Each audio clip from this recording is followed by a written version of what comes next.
할렐루야. 오늘도 공기가 충만한 것처럼 기적 충만한 하루가 되시기를 주님의 이름으로 축복합니다. 사도행전 1장 1절로 이제 2절에 보시겠습니다. 오 데오빌러여, 예수님께서 첫 번째로 행하시고 두 번째로 가르치기 시작하신 모든 일에 관하여 내가 작정한 이전 보고서는 2절에 그분께서 친히 택하신 사도들에게 성령님을 통해 명령들을 주신 뒤에 들려 올라가신 날까지의 일을 기록한 것이라 했습니다. 자, 그래서 바로 사도행전 1장 1절로 2절에 누가는 누가복음과 사도행전을 기록하면서 예수님의 행적을 세 가지로 요약을 하고 있습니다. 사도행전 1장 1절에 보게 되면은 예수님께서 첫 번째 행하시고, 예수님께서 행하시고, 예수님께서 행하시고, 두 번째는 예수님께서 가르치시고, 세 번째는 성령님으로 명령하시고. 그래서 사도행전 1장 1절로 2절에서 누가는 바로 누가복음과 사도행전을 기록하면서 예수님의 행적을 세 가지로 요약을 하고 있습니다. 첫 번째는 예수님께서 첫 번째 행하시고, 두 번째 예수님께서 가르치시고, 세 번째 예수님께서 성령님으로 명령하시고. 이렇게 행하시고 가르치시고 성령님으로 명령하셨다. 행하시는 사역을 하셨다. 가르치는 사역을 하셨다. 성령님으로 명령하신 사역을 하셨다라고 예수님의 행적을 세 가지 사역으로 누가는 요약을 하고 있습니다. 그런데 예수님의 행하시는 사역 중에서 누가가 가장 강조했던, 바로 가장 눈여겨보았던, 예수님이 행하시는 사역 중에서 가장 눈여겨보았던 사역이 바로 예수님이 무엇을 행하셨느냐? 기도를 행하셨다. 기도를 누가는 누가복음과 사도행전에서, 특별히 누가복음에서 기도를 강조하고 있는 것입니다. 예수님께서 행하시는 사역에 무엇을 행하셨느냐? 기도를 행하셨다. 그리고 예수님이 행하신 그 기도를 바로 제자들이 성령님을 이제 성령 세례를 받고 나서 누가복음 1장에서부터 바로 그 사도들이 예수님의 기도를 본받아서 사도들이 제일 먼저 행한 사역이 기도 사역을 행하셨다. 기도 사역이 기초가 되어가지고 예수님의 기도의 영성을 전이 받아가지고 그 기초 위에 사도들의 행적을 기록한 사도행전이 책이 열리는 것입니다. 그래서 바로 누가는 누가복음과 사도행전을 기록했다 이 말입니다. 그래서 누가는 누가복음을 통하여 예수님이 행하신 것 중에 최고의 사역은 기도의 사역이었다. 기도의 씨를 심었다. 그리고 사도행전을 통하여 기도의 열매를 거두었다. 사도행전은 기도의 씨앗을 심는 책이고, 누가복음 기도의 씨앗을 심었고, 사도행전은 기도의 열매를 거두었다. 누가복음을 통하여 예수님은 기도의 모델을 보여주셨고 사도행전을 통하여 사도들이 그 기도의 영성을 모델을 전이받아서 기도에 전념하여 기도와 말씀에 전념하여 바로 사역을 행하신 사도들의 사역, 부활하신 예수님을 전하는 사역, 사도들의 사역이었다. 자, 그래서 누가는 바로 마태복음이나 마가복음에서 바로 기록되어 있지 않는 바로 똑같은 본문인데 똑같은 장면인데 기도를 강조했다 했습니다. 특별히 누가복음 3장 21절에서 침례를 받으실 때, 물론 마태복음 3장 13절과 14절에도 요단강에서 침례를 받으시는 장면이 나오고 마가복음 1장 9절로 11절에도 예수님께서 요단강에서 침례를 받으시는 장면이 마태복음 3장 13절로 17절에 나오죠. 마가복음 1장 9절로 11절에도 나와요. 그런데 특별히 누가복음 3장 21절에서는 무엇을 첨가시켰느냐? 기도를 첨가시켰다. 누가복음 3장 21절 이제 온 백성이 침례를 받았을 때에 예수님께서도 침례를 받으시고 뭐 하셨다?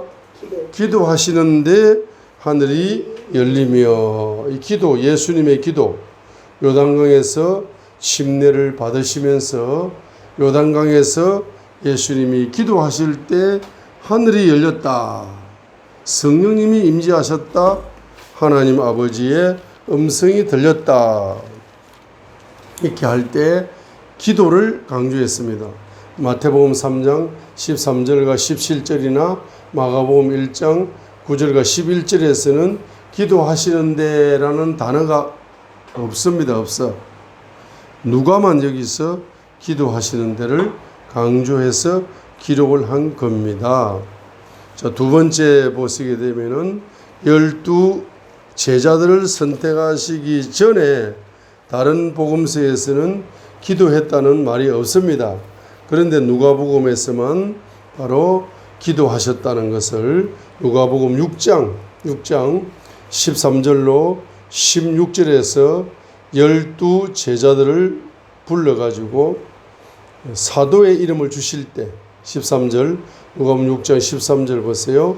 날이 밝으면 그분께서 자기 제자들을 부르사 그들 중에 12를 택하시고 또한 그들에게 사도라는 이름을 주시니라. 자, 사도 제자들을 사도라는 이름을 주시면서 그 사도의 이름이 누구다? 베드로다, 안드레다, 뭐 야고보다, 요한이다 이렇게 하면서 이름을 쭉 기록을 하고 있습니다. 근데 여기서 날이 밝음에라는 단어가 나왔죠. 날이 밝음에. 무엇을 했습니까? 12절에 그 무렵에 예수님께서 기도하러 산으로 들어가사 밤새도록 하나님께 기도하시니라. 철야 기도를 하셔가지고 지금 제자를 선택하는, 제자를 사도로 선택하는 아주 중대한 일을, 아주 중요한 일을, 지금 최고의 중요한 일이 중에 하나입니다. 그죠? 그래서 그것을 이제 그 중요한 일을 결정하셔야 되기 때문에 누구누구를, 제자 중에 누구누구를 사도로 선택을 해야 될 것인가, 누구누구를 장로님으로 선택해야 될 것인가, 요거 굉장히 중요한 문제입니다. 그렇기 때문에 목사님이 밤새도록 뭐 하시는 겁니까? 철야 기도를 하시는 것처럼, 자, 예수님이 철야 기도를 하신 겁니다. 그러나 마태복음 10장 1절과 4절에도 똑같은 구절이 있습니다. 그러나 기도했다는 단어가 없어요. 마태복음 10장 1절과 4절에서는 바로 마태복음 10장 1절에서는 그분께서 자기의 12 제자를 부르사 그들에게 부정한 영들을 대적하여 그들을 내쫓았으며 온갖 종류의 질환과 온갖 종류의 질병을 고치는 권능을 주시니라.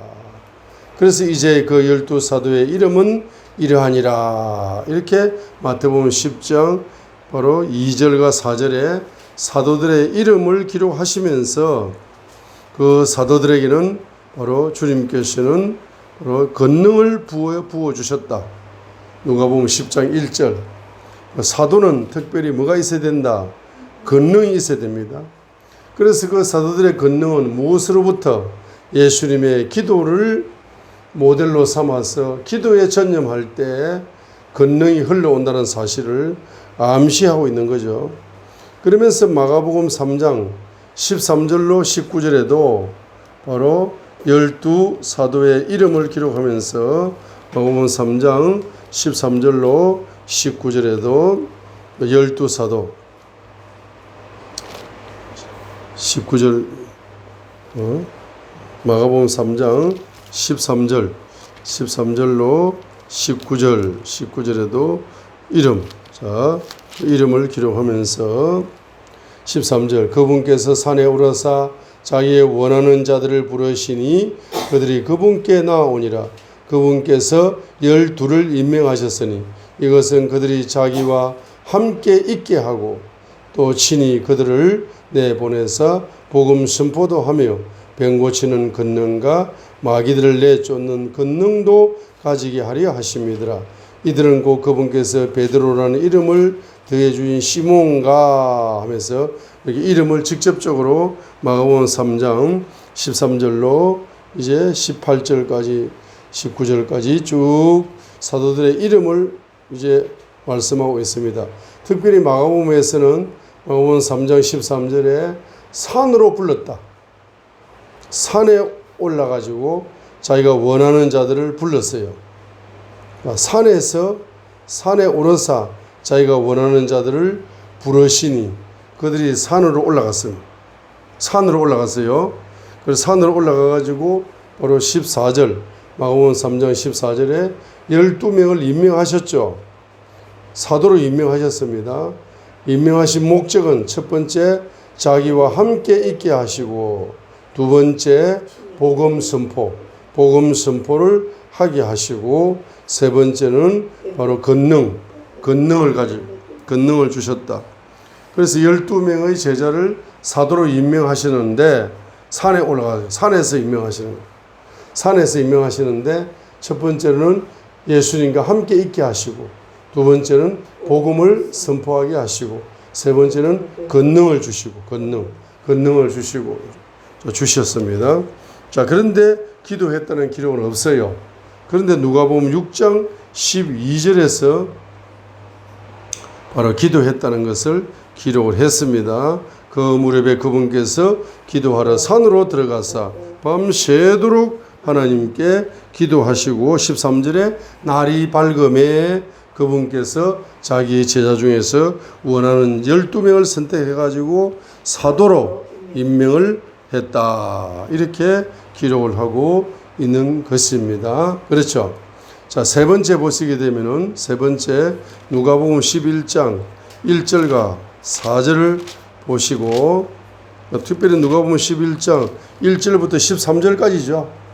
누가복음 11장 1절부터 13절까지인데 여기서는 특별히 뭡니까? 마태복음 6장에서는 바로 너희는 이렇게 기도하라 이렇게 주기도문을 가르쳐주고 있지만은 누가복음 11장 1절에서는 자 예수님께서 어떤 곳에서 기도하시다가 마치시며 예수님의 기도로 시작합니다. 그죠? 그분의 제자들 중 하나가 그분께 이르되 주님 요한이 자기 제자들에게 가르쳐 준 것 같이 우리에게도 뭘 가르쳐 주십시오. 기도하는 것을 가르쳐 주십시오. 라고 가르쳐 달라고 요청을 하게 되니까 예수님께서는 바로 주기도문으로 기도하라라고 기도를 가르쳐 주셨습니다. 우리가 예수님께 기도하는 것을 가르쳐 주십시오라고 기도를 하시게 되면은 예수님께서는 바로 기도의 원리를, 기도의 공식을, 기도의 비밀을 주기도문뿐만 아니라 이제 주기도문, 주님께서 친히 주기도문으로 이렇게 문자적으로 누가복음 11장 2절부터 4절까지 주기도문으로 기도하라라고 주기도문을 가르쳐 주신 것처럼 저와 여러분이 주님 기도하는 것을 가르쳐 주십시오라고 기도하시게 되면은 주님께서는 주기도문뿐만 아니라 주님께서는 또 다른 기도를 뭐 해줄 수 있다? 가르쳐 줄 수 있다는 것을 바로 기도의 가능성을, 기도의 비밀의 원대함을 보여주고 있는 구절이죠. 그러면서 주기도문만 가르쳐 준 것이 아니라 5절부터 8절까지에 바로 기도하려면은 바로 끈질기게 기도해라. 8절. 귀찮게 졸라댈 정도로 기도해라. 이렇게 비유를 통해서 기도는 인내하면서 기도하는 것이다라고 또 기도를 가르쳐 주셨죠. 5절과 8절에서. 그리고 9절과 13절에서 기도의 제목이 뭐냐 하면은 바로 성령님을 구해라. 9절로 13절. 가장 좋은 기도 제목은 뭡니까? 성령님을 구하는 기도. 성령님을 구하는 기도를 드려라 하고 가르쳐 주는 겁니다.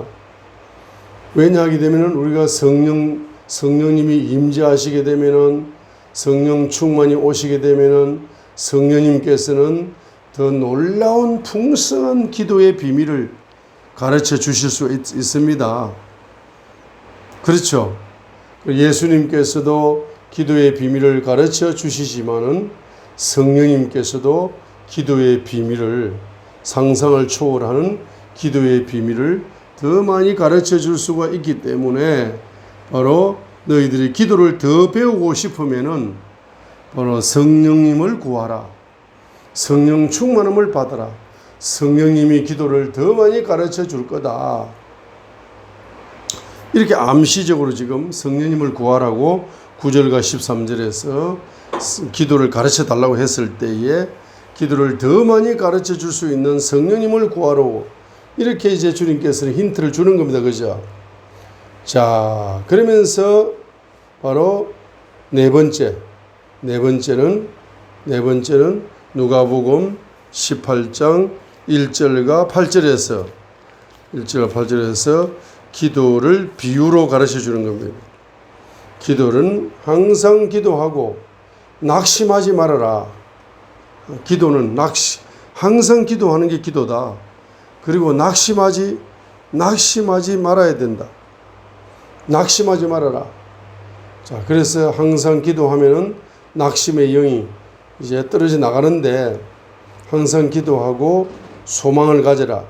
이 가부처럼 끈질기게 졸라대는 가부처럼 항상 기도하고 낙심하지 마라. 그 재판관이 비유를 통해서 재판관이 거절하더라도 배척하더라도 끝까지 구하라. 끝까지 한 가지 기도 제목을 가지고 이루어질 때까지 낙심하지 말고 끝까지 기도하면은 그 악한 불의한 재판관도 바로 소원을 들어주는데 하물며 좋으신 하나님께서 끝까지 기도하는 자에게 응답을 안 주겠느냐. 이거는 믿음의 문제다. 믿음의 문제. 사람의 아들이 올 때에 땅에서 믿음을 보겠느냐. 8절. 이게 믿음이다. 인내하는 기도는 믿음이다. 믿음. 자, 그러면서 다섯 번째로 누가복음 18장 9절과 14절에서 보여주고 있습니다. 이런 인내하는 믿음을 가지려면 포기하지 않은 믿음, 불철주의와 기도하는 믿음, 항상 기도하는 믿음, 낙심하지 않는 믿음을 가지려면 가장 기초가 회개 기도다. 회개 기도. 누가복음 18장 9절과 14절을 통하여 바리새인의 기도와 세리의 기도를 비교하면서 바로 이 회개 기도만이 이 회개 기도의 기초를 가지게 될 때에 항상 기도할 수 있고 줄기차게 기도할 수 있고 낙심하지 않고 기도할 수 있고 이루어질 때까지 기도할 수 있는 능력은 바로 어디에서 오느냐? 회개 기도의 기초를 가지게 될 때 온다고 다섯 번째로 비유를 통하여 가르쳐 주는 겁니다. 누가복음 18장 9절과 14절을 통하여 가르쳐 주시는 것입니다. 그렇죠. 그 다음에 여섯 번째가 바로 누가복음 23장 여섯 번째가 바로 누가복음 22장 39절로 46절에서 겟세마네 동산에서 땀방울이 핏방울이 되도록 예수님은 기도하셨습니다. 누가복음 22장 39절로 46절을 통하여서 예수님께서는 바로 땀방울이 핏방울이 되도록 기도하셨습니다. 간절히 기도하셨습니다. 간절히 기도하였습니다. 그래서 이 겟세마네 기도는 어떤 기도입니까? 예수님께서 십자가를 짊어지는 그 사명을 감당하기 위해서 바로 사명을 감당하기 위해서 땀방울이 핏방울이 되도록 간절히 기도하시면서 제자들에게 부탁을 했습니다. 시험에 빠지지 않도록 너희들이 기도해라. 그리고 내가 십자가 사명을 잘 감당할 수 있도록 중보기도를 부탁한다. 이렇게 부탁까지 했지만은 그 제자들이 뭡니까? 바로 잠만 굴굴 잤다 이 말이에요. 그렇죠? 잠만 굴굴 잤어요. 자, 그래서 일곱 번째가 누가복음 23장 34절에서 십자가에 달려서 피를 쏟으실 때 그분께서 저를 아버지여 저들을 용서하여 주옵소서. 저들은 자기들이 하는 일을 알지 못하나이다 라고 용서의 기도를 누가복음 23장 34절에서 바로 아버지여 저들을 용서하여 주옵소서. 저들은 자기들이 하는 것을 알지 못하나이다 하며 용서의 기도를 드렸단 말입니다. 용서의 기도를 드렸습니다. 그래서 이 잠만 굴굴 잤던 이제 이 제자 사도들이 어디에서 깨어나느냐 하게 되면은 사도행전 1장을 보세요. 1장 사도행전 1장. 자, 그래서 누가복음에서는 7번이나 예수님의 기도를 강조했고 기도를 가르치고 기도하라 기도하라 기도하라 7번이나 기도하라. 예수님이 친히 기도의 모범을 보여주시면서 기도의 비유로 가르쳐 주시면서 기도하라. 실제적으로 십자가상에서 용서의 기도를 드리시면서 바로 기도를 행해 주셨습니다. 예수님이 행하신 것 중에서 가장 큰 것이 기도였어요. 그렇죠? 자, 그래서 사도행전 1장에서 이제 뭡니까? 1절에 보세요. 오 데오빌러여 예수님께서 첫 번째로 뭐 행하시고 두 번째로 뭐 가르치고 2절 보세요. 그분께서 친히 택하신 사도들에게 성령님을 통해 명령하셨습니다. 성령님을 통해 명령하신 것. 그 예수님이 행하시고 예수님이 가르치시고 예수님이 성령님을 통해 명령하신 일을 바로 기록을 한 거라. 그렇죠? 그래서 3절에 보세요. 설명합니다. 그분께서 십자가상에서 순환을 받으신 뒤에 또한 자신이 살아계심을 절대 확실한 많은 증거들로 그들에게 보여주시고 3절에 뭡니까? 십자가상에서 피를 쏟아 죽으시고 3일 만에 부활하셔가지고 부활하신 예수님은 그 제자들의 사도들에게 며칠 동안이나 가르쳐 주었습니까? 바로 40일 동안 그들에게 보이시며 하나님의 왕국에 관한 것들을 말씀하셨습니다. 그러면 40일 동안 그들에게 보이시며 하나님의 왕국에 관한 것들을 말씀하셨으니까 40일 동안 예수님은 바로 뭘 가르쳤습니까? 예수님은 바로 기도를 행하신 것. 그죠? 예수님의 사역의 핵심은 모든 사역에 꽃이 피고 사역의 뿌리를 내리고 사역의 열매를 맺게 만드는 것은 기도가 기초가 된 것이다. 그래서 부활하신 예수님은 그 제자들에게 뭘 가르치셨겠습니까? 3년 6개월 동안에 내가 사역을 했지 않느냐. 그 사역을 행하는 사역을 하고 가르치는 사역을 하고 그죠? 이런 사역을 많이 행했지 않느냐. 그러나 행하는 사역이나 가르치는 사역이나 전부 다 기도가 중요한 것이다. 부활하신 예수님은 40일 동안 제자들에게 뭘 가르쳤겠습니까? 기도를 가르쳤겠죠. 그죠? 그리고 하나님의 왕국에 관한 것들을 말씀하시고 기도를 가르치면서 하나님의 나라가 임해야 된다. 이것을 가르치는 겁니다. 그러면서 4절에 보세요. 성령님으로 명령하시는 겁니다. 성령님으로.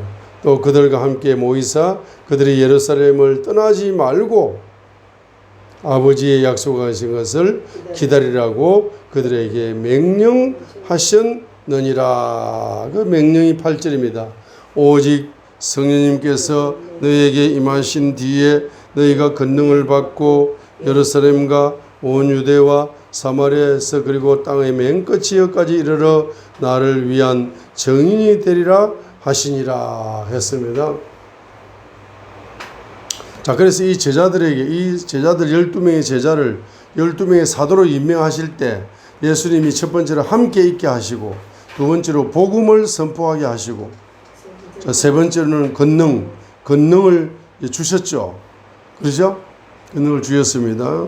그래서 이제 함께 있게 하시고 그다음 또 뭐죠? 두 번째로는 복음을 선포하게 하시고 권능을 예수님이 십자가에 못 박히기 전에 바로 사도들에게 주셨습니다. 그죠?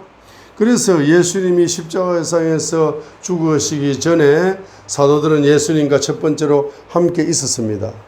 동거동락했습니다. 두 번째로는 복음을 선포했습니다. 그리고 권능이 나타났습니다. 그죠? 나타났어요. 그런데 예수님이 십자가상에서 죽으신 후에 피를 쏟으신 후에 그 피가 이제 사도들의 영혼 속으로 흘러갔습니다. 그죠? 영혼 속으로 흘러가가지고 그들 속에 있는 이 죄악들이 다 뿌리 뽑혀 나가고 분해가 되는 겁니다. 그러면서 이제 부활하신 예수님을 만나가지고 40일 동안 함께 있었어요. 40일 동안 함께 있으시면서 너희들이 성령을 받아서 복음을 선포하고 성령이 임하시면은 권능이 나타나서 복음을 선포하게 될 것이다라고 40일 동안 함께 있으면서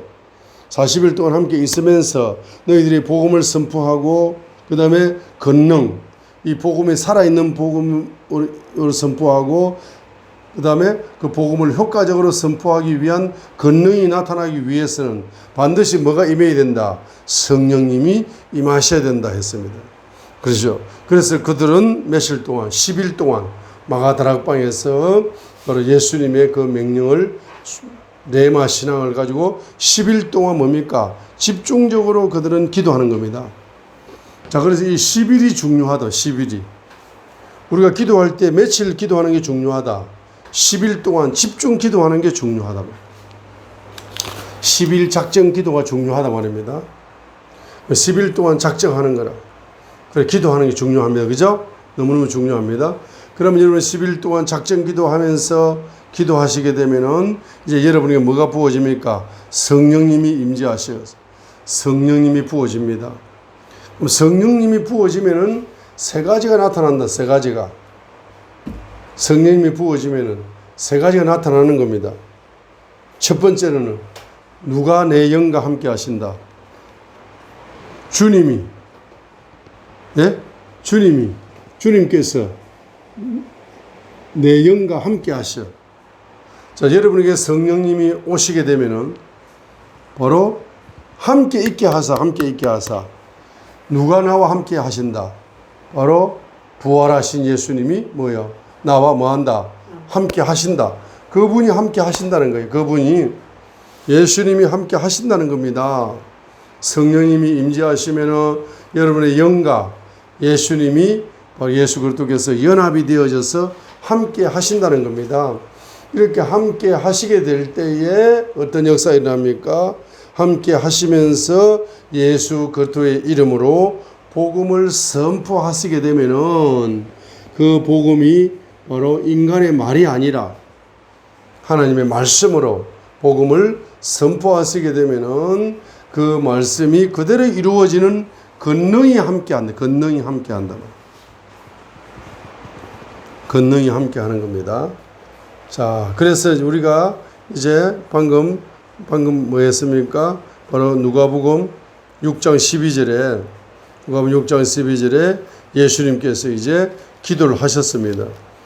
그죠? 누가복음 6장 12절에 예수님께서 기도를 하시고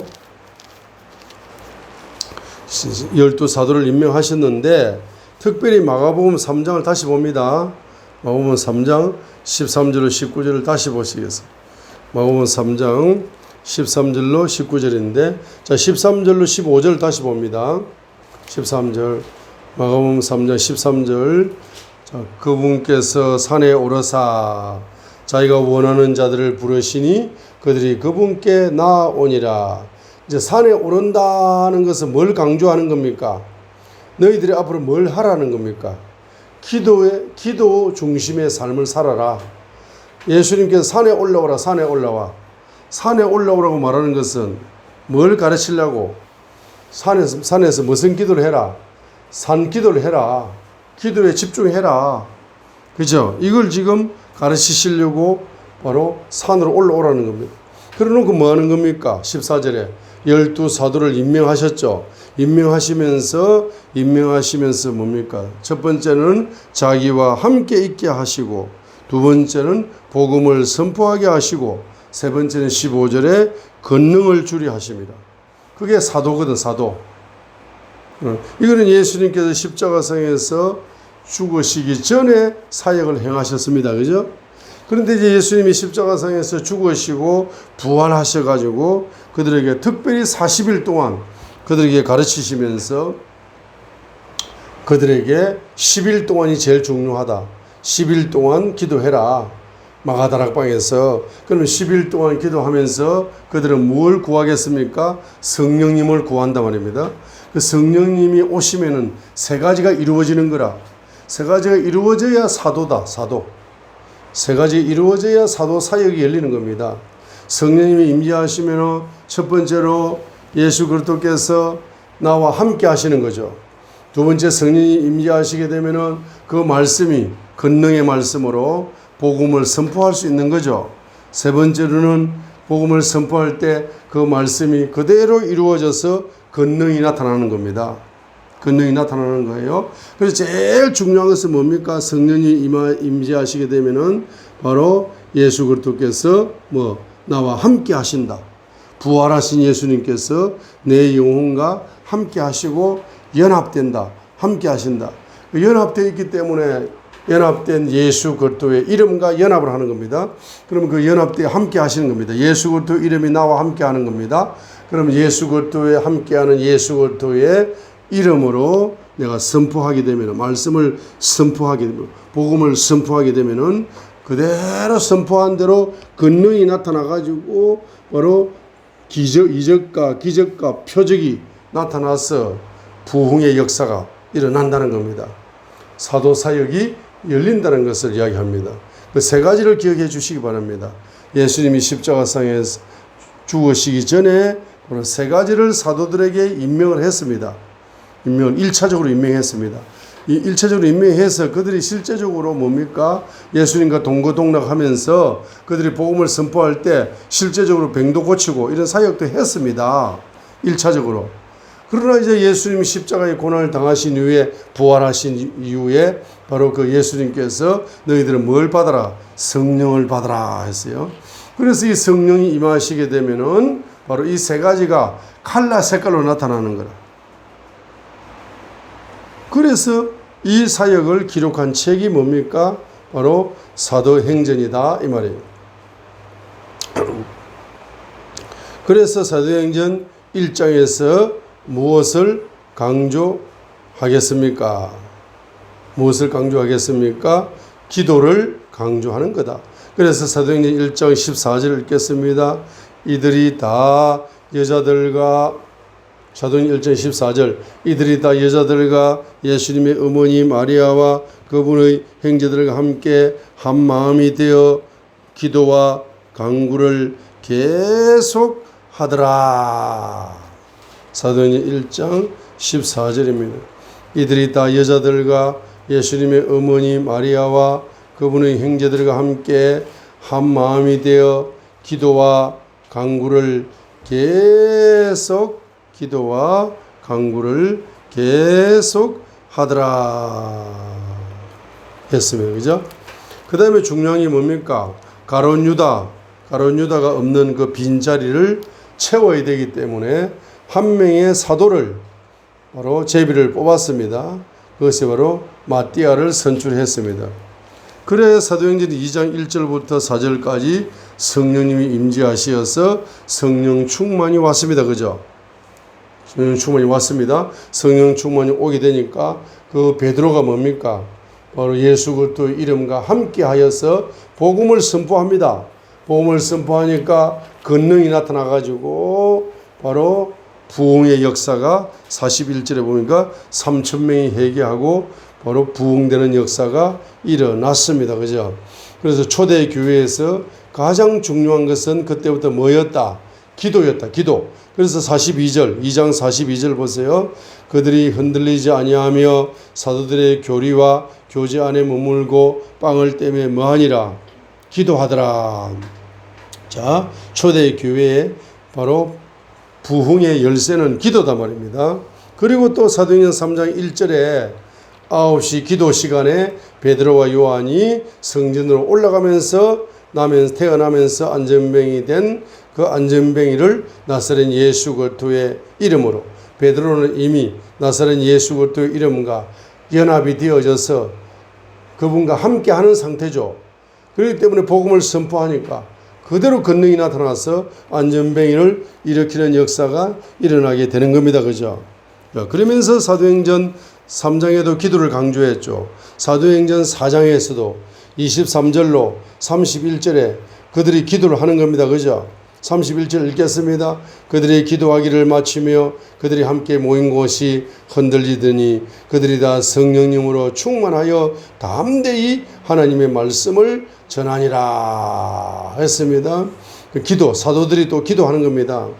이렇게 사도들이 기도를 하니까 성령 충만으로 담대히 말씀을 전하니까 32절로 37절에 경제적인 기적이 또 일어나는 거죠. 경제적인 기적이 또 일어나는 겁니다. 그러면서 사도행전 5장에서도 말입니다. 뭘 강조하겠습니까? 기도를 강조하는 겁니다. 사도행전 6장에서 뭘 강조하겠습니까? 기도를 강조하는 겁니다. 사도행전 6장 바로 4절 봅니다. 오직 우리는 계속해서 기도와 말씀 사역에 전념하리라. 기도를 강조했습니다. 사도행전 7장에서 뭘 강조했습니까? 스데반이가 순교하기 직전에 기도하는 겁니다. 60절에. 자, 59절로 60절 보세요. 사도행전 7장 59절로 60절 그들이 돌로 스데반을 치니 그가 하나님을 부르며 이르되 주 예수님이여 내 영을 받으시옵소서 하고 무릎을 꿇고 큰 소리로 부르짖어 기도합니다. 주여 이 죄를 저들의 책임으로 돌리지 마시고 용서하여 주시옵소서. 자기를 죽이는, 자기에게 돌을 던져서 자기를 순교시키는 그 사람들을 예수님이 십자가상에서 용서해달라고 기도했던 것처럼 스데반이 바로 뭡니까? 기도를 하고 있는 겁니다. 그죠? 그러면서 사도행전 이제 8장에서도 뭘 강조하겠습니까? 기도를 강조하는 겁니다.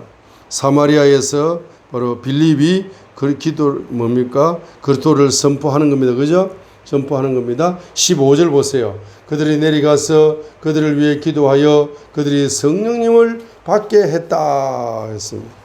사도행전 9장에서도 사도 바울이 회심하게 된 것도 역시 다메섹 도상에서 예수님을 만나게 된 것도 누군가 기도를 했기 때문에 그 기도와 응답이 바로 뭡니까? 다메섹 도상에서 사울을 바울로 우리 9장까지 그리고 10장에서도 뭘 강조합니까? 바로 기도를 강조한 거잖아. 고넬료는 기도의 사람이다. 10장 2절 항상 하나님께 기도하는 사람이 고넬료였다. 이방인이었지만은 그렇기 때문에 베드로가 바로 이방인에게 복음을 전하는 이런 기적의 역사가 일어났다. 예, 기도를 강조하는 거라. 그러면 사도행전 9장만 이야기하고 마치겠습니다. 사도행전 9장에서 보세요. 여기에 지금 누가 기도했습니까? 누가 순교했습니까? 사도행전 7장 59절로 60절에 바로 스데반이 돌에 맞아 죽으면서 스데반 집사님이 돌에 맞아 죽으면서 네? 저들을 용서해 주십시오 라고 기도를 드렸죠.